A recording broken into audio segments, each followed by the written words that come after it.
جو پابندیاں لگائی گئی تھیں اب بہت حد تک ان میں نرمی کی جا چکی ہے. ویکسین رول آؤٹ جو ہے وہ بھی تیزی سے جاری ہے. بڑی تعداد میں جو آبادی ہے مختلف سیگمنٹس آف سوسائٹی ان کو ویکسینیٹ بھی کر دیا گیا ہے اور یہ معاملہ تیزی سے جاری بھی ہیں. لیکن حال ہی میں جو انڈین ویریئنٹ آیا اور پھر اس کو ڈیلٹا ویریئنٹ کا نام دیا گیا اس کی وجہ سے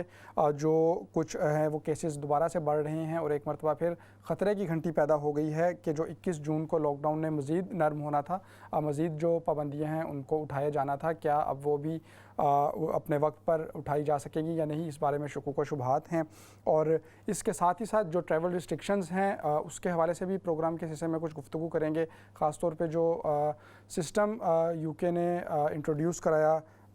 جو ٹریفک لائٹ سسٹم جس کو کہا جاتا ہے, اور پھر اس میں جو ریڈ لسٹ ہے جس میں کچھ ممالک کو رکھا گیا اور اس میں پاکستان بھی شامل ہے. اس کی وجہ سے جو کمیونٹی ہے پاکستان سے تعلق رکھنے والی ان کو بھی بڑی تعداد میں مسائل کا سامنا ہے. مختلف فورمز کے اوپر انہوں نے اس بات کو اٹھایا بھی. تو کچھ اس پروگرام میں بھی جو پروگرام کا ہمارا یہ حصہ ہے سیکنڈ سیگمنٹ ہے, اس میں ہم بات کریں گے اس کرونا صورتحال کی بھی اور جو سفری جو معاملات ہیں اس کے حوالے سے بھی بات کریں گے. پروگرام کے اس حصے میں سید مصطفیٰ صاحب بھی میرے ساتھ ہیں اور ہمیں میر اکرام حسین صاحب نے بھی جوائن کیا ہے. دونوں حضرات کا ایک مرتبہ پھر بہت شکریہ. میر صاحب آپ نے ہمیں جوائن کیا, تھینک یو ویری مچ. آپ بھی جو سگنیچر ٹاک ہے اس کا باقاعدہ حصہ ہوتے ہیں, ہمارے پینل کا حصہ ہیں, تھینک یو ویری مچ. تو میر صاحب آپ سے ہی اگر اس حوالے سے ہم جو برطانیہ کے حوالے سے گفتگو کر رہے ہیں اور خاص طور پہ جو ابھی یہ جو ویریئنٹ آیا ہے تو اس میں بتائیے گا کہ جو دوبارہ بڑھتے ہوئے کیسز ہیں اور ویکسین رول آؤٹ بھی جاری ہے, تو آپ کے خیال میں کہ کیا پھر سے جو کرونا اس سب کے باوجود بھی کرونا کی تیسری لہر ہے, کیا ہمیں اس کا سامنا بھی کرنا پڑ سکتا ہے؟ بہت شکریہ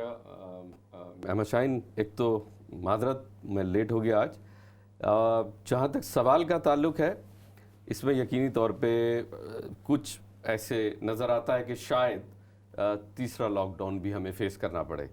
جو انڈین ویریئنٹ کی بات آپ نے کی جس کو ڈیلٹا ویریئنٹ کا نام دے دیا گیا,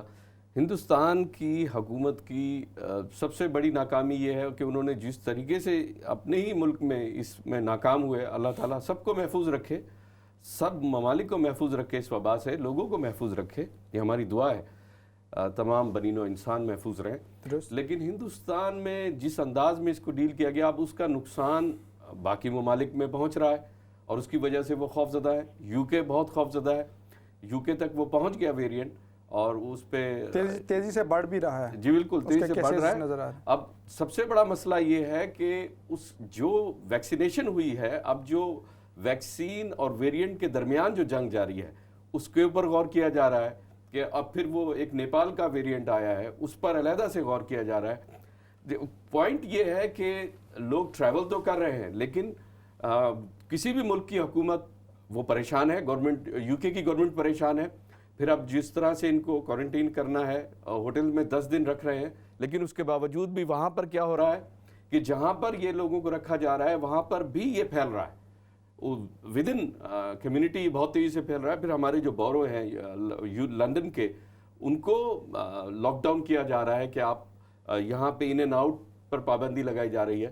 تو انڈین ویریئنٹ کی وجہ سے یو کے کو کافی نقصان ہو رہا ہے اور تیسرے لاک ڈاؤن کی پیشن گوئی ہے, لیکن ابھی گورنمنٹ دیکھتے ہیں کیا اس کے اندر لاہ عمل طے کرتی ہے. یقینی طور پہ وہ مختلف حوالوں سے اس کا جائزہ بھی لے رہے ہیں. سید مصطفیٰ صاحب, جیسے میر اکرام صاحب نے کہا کہ اب تیسری لہر بھی آنے کا خدشہ ہے, تو آپ کے خیال میں ابھی یقینی طور پہ اس وقت تو ہم بالکل نہیں کہہ سکتے کہ تیسری لہر کا سامنا ہے, چونکہ اگرچہ کیسز بڑھ رہے ہیں لیکن جو ہسپتال میں داخل ہونے کی ریشو ہے وہ بھی کم ہے اور الحمدللہ اموات بھی بہت کم ہیں. لیکن بہرحال خطرہ ہے چونکہ کیسز تیزی سے بڑھ رہے ہیں. تو آپ کے خیال میں اس تمام صورتحال میں جو 21 جون کو لاک ڈاؤن نے مزید نرم ہونا تھا, مزید جو پابندیاں ہیں وہ اور خاص طور پہ بڑے اجتماعات کے حوالے سے اس کی اجازت ملنا تھی, آپ کے خیال میں وہ 21 جون والا معاملہ کھٹائی میں پڑ سکتا ہے, اس کو لیٹ کیا جا سکتا ہے؟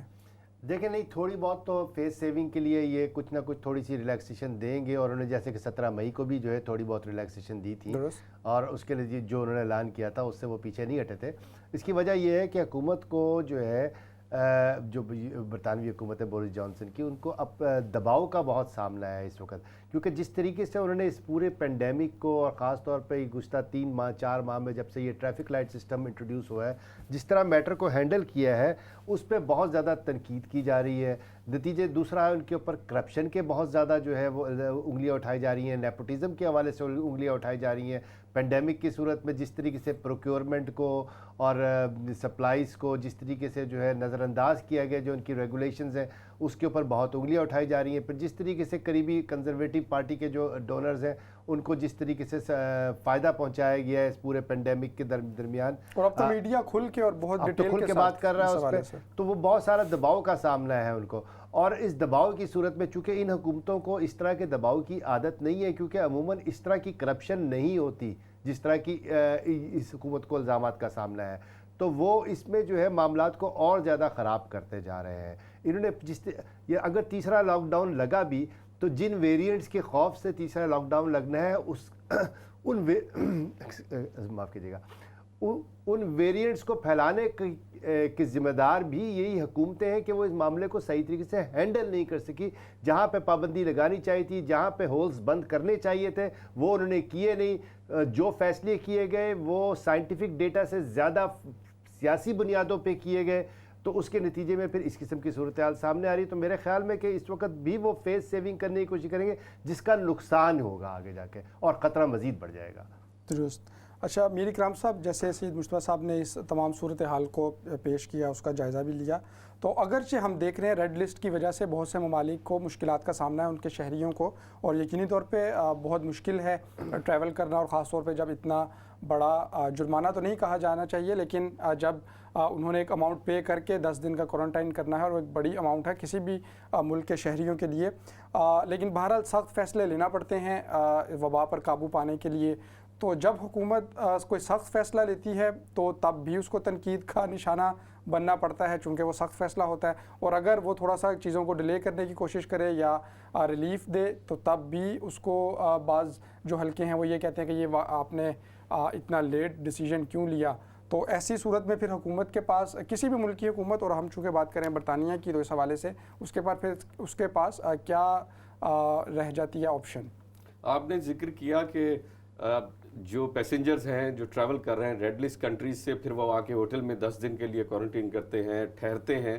اور اس دوران ظاہر ہے کہ وہ اپنی مرضی سے نہیں، یعنی کہ قانون بنا دیا گیا اس کو، وہ 10 دن انہوں نے ٹھہرنا ہے، اور اس کا کافی بڑا خرچہ ہے جو وہ افورڈ کرتے ہیں، پوری فیملیز افورڈ کرتی ہیں۔ اور یہ کئی تو ایسی جگہیں ہیں کہ جس کنٹری میں کو اچانک ریڈ لسٹ کنٹری میں ڈال دیا گیا اور واپس آئے تو ان لوگوں کو خرچہ پڑا۔ اس میں 2-3 بنیادی چیزیں جو دیکھنے میں آئی ہیں، جو نیوز میں بھی آئیں، کمپلینٹس بھی ہیں، کہ جو لوگ ظاہر ہے 10 دن ان کو گھر پر بھی آ کے ٹھہرنا تھا، لیکن ہوتا یہ تھا کہ وہ گھر میں ٹھہرتے نہیں تھے، وہ زیادہ تر ایسے ہوتا تھا پھر وہ عوام میں مکس اپ ہو جانا، اور اسپیشلی انڈین ویریئنٹ کی وجہ سے اتنا خوف پھیل گیا ہے کہ ان کو ہوٹل میں ٹھہرانا لازمی ہے، تاکہ اس انداز میں جو اموات سامنے آئیں، اور کئی لوگ جو اس دنیا میں اب نہیں رہے جن کے پیارے، تو اس کو مد نظر رکھتے ہوئے پھر یہ ہوٹل میں ٹھہرانے کا بندوبست کیا۔ لیکن یہاں پر بھی ایک دشواری پیدا ہو گئی کہ لوگوں کو یہی نہیں پتا کہ انہوں نے ہوٹل میں رہ کر کرنا کیا ہے، کس انداز میں رہنا ہے، 2 ٹیسٹ ہوں گے ان ٹیسٹ کو کس طرح کمپلیٹ کرنا ہے، اپنے آپ کو کس طرح محفوظ رکھنا ہے باقی چیزوں سے۔ تو جہاں مسائل ہیں، ابھی بھی بہت سارے ایسے مسائل ہیں اس وقت یو کے جن سے گزر رہا ہے، اور آنے والے وقتوں میں جس انداز میں یہاں کی حکومت اس کو اپنی اکانومی کو بھی دیکھنا چاہتی ہے۔ لیکن اس معاملے میں ایک چیز کو میں یہاں پہ ضرور کہوں گا کہ اس معاملے میں پاکستان کی گورنمنٹ نے بہت اچھی پالیسیز رکھی، کہ دنیا نے ان کو نہ صرف انوائرمنٹ کے حساب سے نمبر 1 کنٹری قرار دیا، اور اس کے ساتھ ساتھ جو باقی معاملات میں، اسپیشلی کرونا کے معاملات میں، باقی انڈیا اور بنگلہ دیش کی جو ایکسپورٹ ہے وہ کم ہوئی، لیکن پاکستان میں ماشاءاللہ اضافہ دیکھنے میں آیا۔ تو اس حوالے سے ہمارے ملک میں، یعنی ہم جہاں پاکستان میں اچھی پالیسی رہی، اور ویکسین کے حوالے سے بھی پاکستان کو سراہا جا رہا ہے، اور جو انتظامات کیے گئے ہیں، اور اس حوالے سے اگرچہ ایک درمیان میں خبر یہ بھی آئی کہ جو آڈیٹر جنرل ہیں وہ کہتے ہیں، ان سے جب حساب مانگا گیا اس کرونا کے حوالے سے جتنے بھی انتظامات ہیں تو وہ دینے سے انکار کر دیا۔ بہرحال وہ بھی ایک معاملہ سے ریلیونٹ ہے، لیکن الحمدللہ، اور یہ بات خوش آئند بھی ہے کہ پاکستان میں کرونا وبا، اور ہم یہ دعا کرتے ہیں کہ پوری دنیا میں وہ کرونا وبا کنٹرول میں ہی رہے، جو بھی ملک ہے اس میں۔ سید مصطفیٰ صاحب، یہی سوال لے کے میں آپ کی جانب بھی آؤں گا کہ ریڈ لسٹ کی وجہ سے اگرچہ مشکلات تو ہیں اور اس میں کوئی شک نہیں، لیکن حکومت کے پاس پھر اور آپشن کیا رہ جاتی ہے؟ کیونکہ اس نے تو کہہ دیا تھا لوگوں کو کہ بھئی ٹریول نہ کریں، لیکن اس کے باوجود اگر لوگ جانا چاہتے ہیں، جا رہے ہیں، واپس آ رہے ہیں، اور وبا کے باوجود، اور یقینی طور پہ جب ٹریول ہوتا ہے تو اس میں چانسز بڑھ جاتے ہیں کہ وہ ایک ویریئنٹ کو دوسری جگہ لے کے آ سکیں گے، یا جو کرونا وائرس ہے اس کو لے کے وہ دوسری جگہ منتقل کر سکیں گے، تو پھر حکومت کو اتنا زیادہ مورد الزام ٹھہرانا وہ آپ کے خیال میں کیا ٹھیک ہے؟ اچھا دیکھیں، سب سے بڑی بات تو یہ کہ اس میں جو ہے جو لوگ متاثرین ہیں وہ صرف 2 ہی ملک ہیں، ایک انڈیا اور ایک پاکستان۔ اگر آپ فلائٹ ڈیٹا کا جائزہ لیں تو سب سے بڑے پیمانے پر جو ٹریولنگ ہوئی ہے وہ انہی 2 ملکوں کی طرف سے ہوئی ہے۔ یہ 2 ڈائسپورا ہیں جو سب سے زیادہ افیکٹ ہوئے ہیں، باقی بھی افیکٹ ہوئے ہیں، ظاہر ہے دوسرے کنٹریز بھی جو ہے وہ ریڈ لسٹ میں ہے، لیکن یہ سب سے بڑا تعداد ہے جس کے نتیجے میں لوگ واپس آئے ہیں۔ حکومت کے اوپر تنقید اس لیے ہو رہی ہے کہ حکومت جو ہے فیصلے سیاسی بنیاد پہ کر رہی ہے، سائنٹیفک ڈیٹا کی بنیاد پہ نہیں کر رہی ہے۔ اگر پاکستان کو ریڈ لسٹ میں لایا گیا 12 اپریل کو، اس وقت انڈیا کو نہیں لایا گیا، حالانکہ پاکستان کا انفیکشن ریٹ اس وقت پر 100,000 13 تھا، اس سے زیادہ انڈیا کا اس وقت 24 تھا، اور اس سے جرمنی اور فرانس کا اس سے بھی کوئی لگ بھگ اسی کے قریب تھا، ٹھیک ہے نا۔ بنگلہ دیش کا بھی پاکستان سے زیادہ تھا، لیکن پاکستان کو ریڈ لسٹ میں کر دیا گیا، جس کے نتیجے میں بڑی تعداد میں جو کیوس آپ نے اسلام آباد ایئرپورٹ پہ اور لاہور ایئرپورٹ وغیرہ اور کراچی ایئرپورٹ پہ دیکھا وہ آپ کے سامنے ہے۔ دوسری بات یہ ہے کہ بھارت کو انہوں نے نہیں کیا اس لیے کہ بھارت کے ساتھ ان کا دورہ طے تھا، بھارت کے ساتھ وہ تجارتی تعلقات کر رہے تھے۔ اس کے علاوہ جو ان کے کنزرویٹو پارٹی کے جو بڑے سیاستدان اور لیڈر جو بزنس ٹائکونز ہیں ان کے بھارت کے ساتھ ٹریڈ وہ ریلیشن شپ ہیں، تو یہ ساری چیزوں کو اس میں بھارت کے ساتھ جو ہے پاکستانی ڈائسپورا کے ساتھ ڈسکریمنیٹری سلوک کیا گیا، پینلائز کیا گیا، اور اس کے واضح ثبوت موجود ہیں کہ کہتے ہیں کہ انہوں نے ان کے باقاعدہ ڈپارٹمنٹ آف ٹرانسپورٹ کی جو اسٹیٹمنٹس ہیں ان سے یہ بات واضح ہوتی ہے کہ انہوں نے پاکستان کو پینلائز کیا۔ ممبر آف پارلیمنٹ بہت سے ہیں جنہوں نے اس بات کو اٹھایا بھی۔ دیکھیں احمد شاہین، ایک تو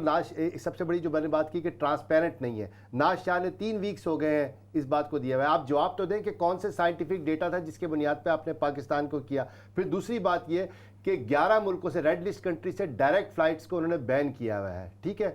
لیکن انڈیا پہ جب پابندی لگائی گئی تو اس کے بعد 3 ویکس کے اندر 1100 فلائٹس جو ہیں وہ ڈائریکٹ فلائٹس لینڈ کی ہیں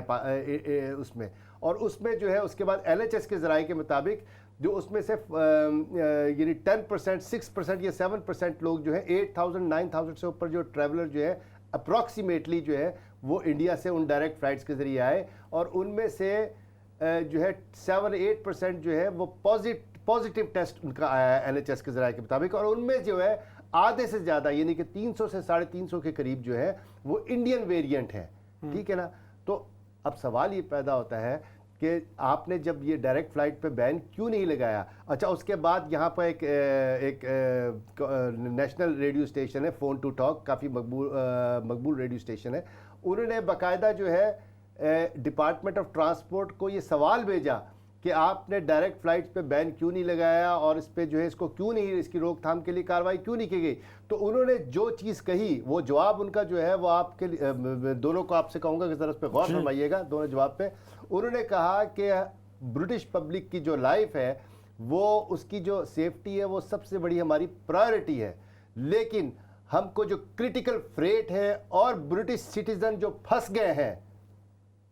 ان کی واپسی، ان کے تحفظ کے لیے، ان کے سیف ریٹرن کے لیے جو ہے ہم نے یہ اقدامات کیے ہیں۔ تو یہ سیف ریٹرن اگر انڈین اوریجن کے برٹش سٹیزن کے لیے ضروری تھے تو پاکستان میں جو اتنا کیوس پیدا کیا گیا آپ نے، ان کا اس میں کیا قصور تھا؟ ان کو کیوں پینلائز کیا گیا؟ مصطفیٰ صاحب، یہ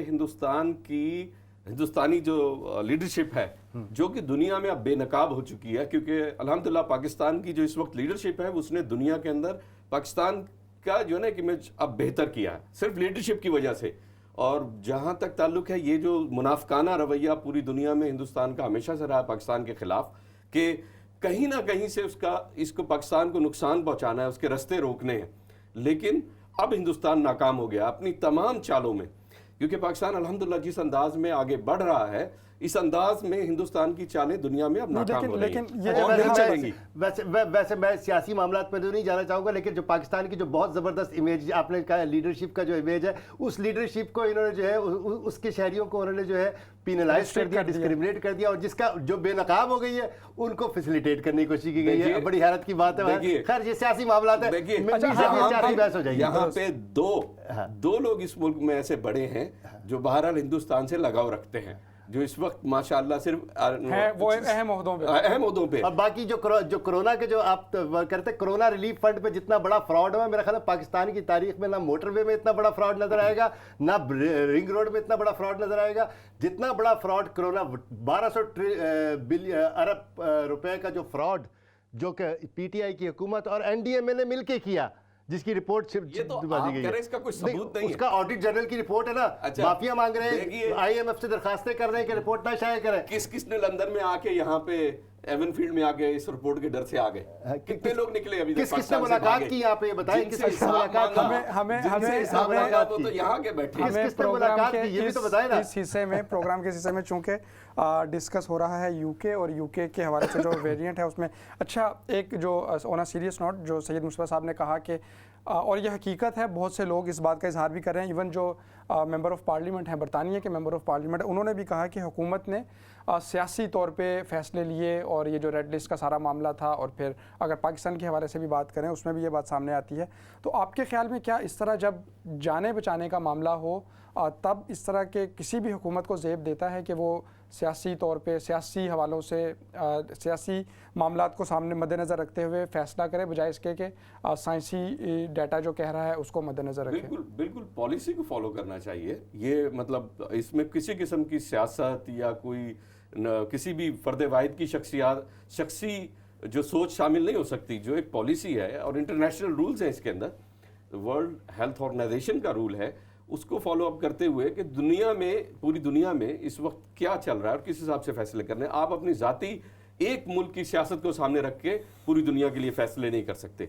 تو اس میں یہ ضروری تھا. اور یو کے لیے ایک بڑی مشکل صورتحال اس وقت یہ ہے کہ دیکھیے، کیونکہ ہمارے اسپیشلی لنڈن میں یا باقی دوسرے بولٹن میں، لیسٹر میں، مانچسٹر میں، بریڈ فورڈ میں، جہاں کمیونٹیز آباد ہیں، انڈین کمیونٹی بہت بڑی تعداد میں آباد ہے، انہوں نے ٹریول کیا، انڈیا سے آئے اور پھر وہاں ڈائریکٹ، اور کئی تو دوسرے ملکوں سے ڈائریکٹ نہیں آئے تو دوسرے ملکوں سے ہو کر آئے. بہرحال وہ اپنے ساتھ ویریئنٹ لے آئے. اب کس انداز میں وہ پھیل رہا ہے، اور حکومت پریشان تو ہے، اس میں کوئی شک نہیں ہے کہ NHS والے بھی پریشان ہیں، سائنسدان بھی پریشان ہیں یو کے، اور وہ بارہا اس بات کو باور کروا رہے ہیں گورنمنٹ کو کہ آپ سیاسی فیصلے نہ کریں، اپنے ووٹ اور ان چکروں میں آپ عوام کی جان و مال کی حفاظت کی طرف جائیں. تو آنے والے وقتوں میں ان چیزوں کو مد نظر رکھا جا رہا ہے. بہت ساری چینجز آ رہی ہیں NHS کے سسٹم میں بھی، اس کے ساتھ ساتھ جو پالیسیز ڈیزائن کی جا رہی ہیں، جو ذاتی طور پہ میں نے اس کو دیکھا ہے، اس میں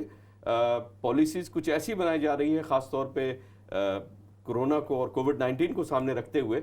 کہ اس میں اب کم سے کم پازیٹیو کیسز آئیں، اور نئے لوگوں کو جس طرح ٹیسٹنگ کے لیے کہا جا رہا ہے کہ آپ 2 ٹائم ان اے ویک آپ ٹیسٹ کریں اپنا ویک، اور اس طرح جہاں ریلیکسیشن دے رہے ہیں اس کے ساتھ ساتھ کچھ نیو رولز بھی لے کر آ رہے ہیں. تو عوام جتنا حد تک خود بھی تھوڑا سا عوام کو ضرورت ہے یقینی طور پہ کہ وہ اس سے بچے گی، کیونکہ کرونا نہیں گیا، چاہے ویکسین بھی آ گئی ہے، لیکن جو کرونا وبا ہے وہ موجود ہے. سید مصطفیٰ صاحب، ویکسین کے حوالے سے اگر بات کریں، جب ویکسین کا عمل ابھی بالکل ابتدائی مراحل میں تھا، تب یہ بات بہت زیادہ کی جا رہی تھی کہ شاید کوئی ویکسین پاسپورٹ بھی بنایا جائے، یا ویکسین جو پاس ہے اس کی حوالے سے، اور اس میں یہ ہو کہ جو جن لوگوں کو ویکسین ہو چکی ہے ان کے لیے کچھ آسانیاں ہوں کہ وہ ٹریول کرنے میں ان کو آسانی ہے، اور جنہوں نے ویکسین نہیں کروائی ان کو ریسٹرکٹ کر دیا جائے. ابھی حال ہی میں غالباً 1 آدھ دن پہلے ہی ٹونی بلیئر صاحب نے بھی اس حوالے سے بیان دیا، اور وہ بھی اس کانسیپٹ کے جو حق میں نظر آتے ہیں، اور ان کا کہنا یہی ہے کہ جو ویکسین کر چکے ہیں ان کو ٹریول کے لیے بھی آسانیاں فراہم کی جائیں اور ان کے لیے لائف ایزی بنائی جائے. تو آپ کے خیال میں کیا یہ امپلیمنٹ ہو سکتا ہے یہ معاملہ؟ دیکھیں، میں آپ کو بڑی ایمانداری سے بتاؤں کہ میں نے کچھ دنوں پہلے یہ چیز پڑھی بھی تھی بالکل، کہ گورنمنٹ کی کسی ویب سائٹ پہ کہ اس طرح کا کوئی اناؤنسمنٹ وغیرہ شاید کی جا رہی ہے کہ ویکسین سرٹیفکیٹ جو ہے ٹریول سے اس کے بعد جو ہے آپ کو کوارنٹائن جو ہے وہ یا نہیں کرنا پڑے گا یا تھوڑا لینینٹ ہوں گے اس کے ساتھ. جیسے اگر ہوٹل ہے تو اس کے نتیجے میں گھر میں کوارنٹائن کرنے کی اجازت ہوگی, لیکن اس پہ کوئی عمل درآمد نظر نہیں آ رہا ہے. اس پہ میں نے یہاں پہ NHS کے لوگوں کو بھی آتے ہوئے دیکھا ہے, کرٹیکل ورکرز کو بھی آتے ہوئے دیکھا ہے جو ہوٹل میں کوارنٹائن کرنے پہ مجبور ہیں. ٹھیک ہے نا, تو کیا کوئی کوہرنٹ پالیسی ہے گورنمنٹ کے پاس؟ میرے خیال میں گورنمنٹ خود ایمبیگوٹی کا شکار ہے اس بارے میں کہ کس کو کوارنٹائن کرانا ہے, کس کو نہیں کرانا. جو سرٹن ان کے جو ٹریفک لائٹ سسٹم ہے اس کے مطابق تو وہ چل ہی رہے ہیں, لیکن وہ خود بھی کنفیوز ہے. آپ کا جو بارڈر سیکیورٹی فورس کا عملہ ہے, جو امیگریشن کا عملہ ہے, وہ کنفیوز ہیں. ایئرپورٹ کا عملہ کنفیوز ہے, ایئر لائنس کنفیوز ہیں. تو یہ بہت ساری معاملات ہیں. جب تک یہ ایک کوہرنٹ پالیسی نہیں بنائیں گے اور ٹرانسپیرنٹ پالیسی نہیں بنائیں گے, جس میں جو ہے کہتے ہیں کوئی کرپشن اور نیپوٹزم کا معاملہ نہ ہو, اس وقت تک میں نہیں سمجھتا کہ یہ اس سچویشن سے نکلیں گے, نہ ہی اس معاملے کو بہتر طور پہ ہینڈل کر سکیں گے. مجتبیٰ صاحب, میری نالج کے مطابق یہ ہے کہ ویکسین پاسپورٹ کا جو سلسلہ ہے وہ شروع کیا جائے گا. ٹریول انڈسٹری میں یہ لازمی قرار دیا جائے گا. کچھ ملکوں نے شروع کیا ہے کہ جو ویکسین پاسپورٹ کے نام سے, کہ وہ جو لوگ صرف یہ کووڈ-19 کی ویکسین نہیں, ایسی کوئی بھی ایسی اگر ویریئنٹ آتا ہے تو اس کی ویکسینیشن اگر ہوتی ہے تو اس پر وہ مینشنڈ ہوگی. تو کسی بھی کنٹری میں آپ ٹریول کر رہے ہیں تو وہ جو ویکسینیشن کا آپ کا ایک پاسپورٹ ہے اس پہ آپ کو مینشن ہوگا کہ آپ نے اس کارڈ ہی ہوگا نا, کارڈ ہو یا پاسپورٹ, اس کا نام دیا گیا ہے. جو بھی جب پریکٹیکل ہوگا تو کارڈ تو میر صاحب ابھی بھی ہے نا, ابھی بھی دیا ہے. دیکھیں میری بھی ویکسین ہوئی ہے, مجھے بھی کارڈ ملا ہے جس میں میری دونوں ویکسین کی ڈیٹس اور ویکسین کا نام جی اس کو نام پاسپورٹ دے رہے ہیں, دیا جا سکتا ہے. لیکن وہ پاسپورٹ تو بیسیکلی ہمارے پاس ہے نا سب کے پاس. سید مصطفیٰ صاحب, جو میں پوچھنا چاہ رہا ہوں اسی سے, آپ نے ایک حوالے سے ایک پہلو کی طرف تو آپ نے اظہار خیال کر دیا, لیکن کیا کسی طرح سے یہ بنیادی انسانی حقوق کی خلاف ورزی نہیں ہوگی کہ آپ کچھ لوگوں کو جو کسی وجہ سے ویکسین نہیں کرا پائے, نہیں کروا سکتے, ان کو آپ بالکل باقی سیگمنٹس آف سوسائٹی سے الگ کر کے رکھ دیں اور چھوڑ دیں, اور ان کے اوپر ایک خاص قسم کی پابندیاں ہوں, اور اس بات کو کہہ دیا جائے, کر دیا جائے کہ جو ویکسین لگوائے گا, جو ٹونی بلیئر صاحب کے حوالے سے کہا, اور اس کے اوپر میڈیا میں تنقید بھی اسی حوالے سے ہو رہی ہے کہ یہ تو ایک ایسی سوسائٹی کریٹ کرے گا جس میں پہلے ہی کلاس سسٹم بہت زیادہ ہے, لیکن اس میں اس طرح کی بھی چیزیں ہوں گی کہ ایک سیگمنٹ آف سوسائٹی کو آپ بالکل مارجنلائز کر دیں گے. دیکھیں سب سے بڑی بات تو یہ کہ جب اس طرح کا پینڈیمک کا سامنا ہو تو اس میں انسانی حقوق میٹرز نہیں کرتے ہیں. یہ چیزیں ایک طرح کی حالت جنگ ہوتی ہے, جیسے حالت جنگ میں انسانی حقوق جو ہے وہ کمپرومائز ہو جاتے ہیں, اسی طرح پینڈیمک کے معاملے میں بھی حالت جو انسانی حقوق ہے جو کمپرومائز کر سکتے ہیں. لیکن اس کا ایک طریقہ کار نکالا جا سکتا ہے کہ جو لوگ کسی وجہ سے, بیماری کی وجہ سے بھی بہت سارے لوگ نہیں لگا سکتے, بہت سارے لوگ ہوتے ہیں ان کی صحت اس قابل نہیں ہوتی کہ یا ویکسین ان کے لیے نقصان دہ ہے, جیسے پریگننٹ وومن ہے وہ ویکسین نہیں لے سکتے, ان کو نہیں سجیسٹ کرتے. بہت سارے بچوں کو پری کنڈیشن ہوتی ہے جس کی وجہ سے ویکسین نہیں لے سکتے, تو ان کے لیے ایک اور ایگزیمپشنس کا جو ہے معاملہ ہوگا. اگر ان کی بنیاد پہ کسی سالڈ ریزن کی وجہ سے, کسی جینوئن ریزن کی وجہ سے ان کو ویکسین نہیں لگ سکی ہے کہ وہ ویکسین لگوا نہیں سکتے, تو آبویسلی پھر اس کے لیے کوئی ایک ایسا پروسیجر نکالا جائے گا, کیونکہ یہ تو نہیں ہو سکتا کہ پوری آبادی کو جو ہے جو کہ ویکسین نہیں لگا سکی کسی بیماری کی وجہ سے, کسی ڈسیبلٹی کی وجہ سے, تو اس کے لیے کوئی ایگزیمپشنس ہوں گے. لیکن وہ ایگزیمپشنز ویسی ہی ہوں گی جیسے ابھی بھی کوارنٹائن کے معاملے میں ایگزیمپشن دی جاتی ہیں نا. اگر آپ کوارنٹائن ہو رہا ہے لیکن اس کے باوجود کچھ بہت سارے پروفیشنز ہیں, بہت سارے وہ ہیں جن کو ایگزیمپشن دی جاتی ہے, اس طرح ان کو بھی ایگزیمپشن دی جائے گی یقیناً. اچھا میر اکرام صاحب, بالکل چونکہ پروگرام کا آخری حصہ ہے, اس حوالے سے میں چاہوں گا آپ سے بھی تھوڑی رائے لی جائے. اب ہم نے دیکھا ویکسین کے حوالے سے نہ صرف آغاز میں بلکہ ابھی بھی یہ بات کی جا رہی ہے, اور کچھ غلط قسم کا پروپیگنڈا ابھی تک کچھ عناصر کی جانب سے کیا جا رہا ہے ویکسین کے حوالے سے, کہ ویکسین نہ لگوائی جائے, اور مختلف قسم کی جو تھیوریز ڈیولپ کر کے. تو کتنا ضروری ہے کہ اس جو غلط پروپیگنڈا ہے, جو پروپیگنڈا ہو رہا ہے ویکسین کے خلاف, اس کا تدارک کیا جائے حکومتی لیول پر بھی بلکہ کمیونٹی کے لیول پر بھی, ہر سطح پر اس بات کو کس طرح سے آپ کے خیال میں کتنا ضروری ہے؟ یہ دیکھیے, ایک تو بہت ضروری ہے کہ آپ اپنی ویکسین لگوائیں, دونوں ڈوز مکمل کروائیں. پہلے تو اس میں تو کوئی دوسری رائے نہیں ہے, ویکسین جو کووڈ-19 کی ہے بہت ضروری ہے. اب جہاں لوگوں کی دوسری رائے ہے, کچھ لوگ سمجھتے ہیں کہ میں نے ویکسین نہیں لگوانی, یا اس کے کوئی سائیڈ ایفیکٹ سے وہ گھبرا رہے ہیں, اور یا ان کے ذہنوں میں کچھ سوالات ہیں جس کے جواب نہیں انہیں مل رہے. یقینی طور پہ کہ اس میں گورنمنٹ کو چاہیے کہ جتنا زیادہ ہو سکے اطمینان بخش جو بھی جواب ہے یا کوئی کمپین ہے ایسی لانچ کریں کہ جن لوگوں کو ویکسین لگ گئی ہے ان کے حوالے سے کہ بھئی ہم مطمئن ہیں, ہمیں ویکسین لگی ہے. تو جو خدشات ہیں ایز سچ